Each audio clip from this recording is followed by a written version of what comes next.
பெண்ணை பலாத்காரம் செய்த சர்ச்சையில் சிக்கிய ராஜஸ்தான் அமைச்சர் பாபுலால் நாகர் வியாழனன்று தனது பதவியை ராஜினாமா செய்துள்ளார். ராஜஸ்தான் மாநில உணவுத்துறை அமைச்சர் பாபுலால் நாகர் ஜெய்ப்பூரைச் சேர்ந்த 27 வயது பெண்ணுக்கு அரசு வேலை வாங்கித் தருவதாக உறுதியளித்து செப்டம்பர் 11ஆம் தேதி தனது பங்களாவுக்கு அழைத்து பாலியல் பலாத்காரம் செய்ததாக குற்றம் சாட்டப்பட்டது. இது தொடர்பாக நீதிமன்றத்தில் பெண் வழக்கு தொடுத்ததைத் தொடர்ந்து அமைச்சர் நாகர் மீது ஜெய்ப்பூர் போலீசார் செவ்வாயன்று வழக்கு பதிவு செய்தனர்.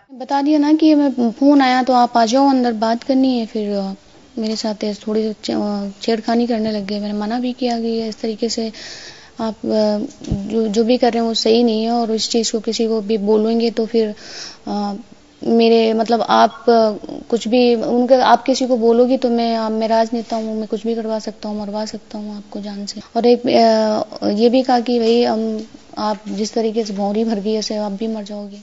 அதைத் தொடர்ந்து ஆளும் காங்கிரஸ் கட்சிக்கு எதிராக பாரதிய ஜனதா மகளிர் அணியினர் பெரும் போராட்டத்தை துவக்கினர். அமைச்சர் பாபுலால் நாகரை டிஸ்மிஸ் செய்வதோடு சிபிஐ விசாரணைக்கும் உத்தரவிட வேண்டும் என முதல்வர் அசோக் கெலாட்டை முன்னாள் முதல்வர் வசுந்தரா ராஜே சிந்தியா வலியுறுத்தினார். ஆனால் பெண்ணின் புகாரை கடந்த 2 தினங்களாக மறுத்து வந்த அமைச்சர் பாபுலால் நாகர் வியாழனன்று காலையில் திடீரென தனது பதவியை ராஜினாமா செய்துள்ளார். முதல்வர் அசோக் கெலாட்டை சந்தித்து ராஜினாமா கடிதத்தை அளித்த நாகர் தார்மீக அடிப்படையில் பதவியை விட்டு விலகுவதாக தெரிவித்துள்ளார். प्रशासन सरकार जो जिस स्तर पर जांच करना चाहे कराएं, मुझे कोई आपत्ति नहीं है.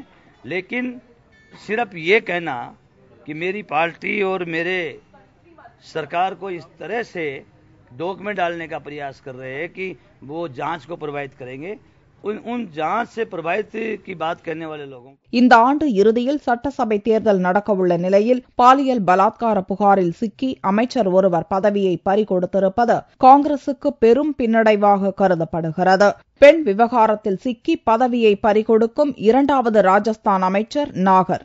ஏற்கனவே நர்ஸ் பன்வாரி தேவி கொலை வழக்கில் சிக்கிய மூத்த அமைச்சர் மகிபால் மதர்னா பதவியை பறிகொடுத்ததோடு 2011ஆம் ஆண்டிலிருந்து சிறையில் அடைக்கப்பட்டுள்ளார் என்பது குறிப்பிடத்தக்கது.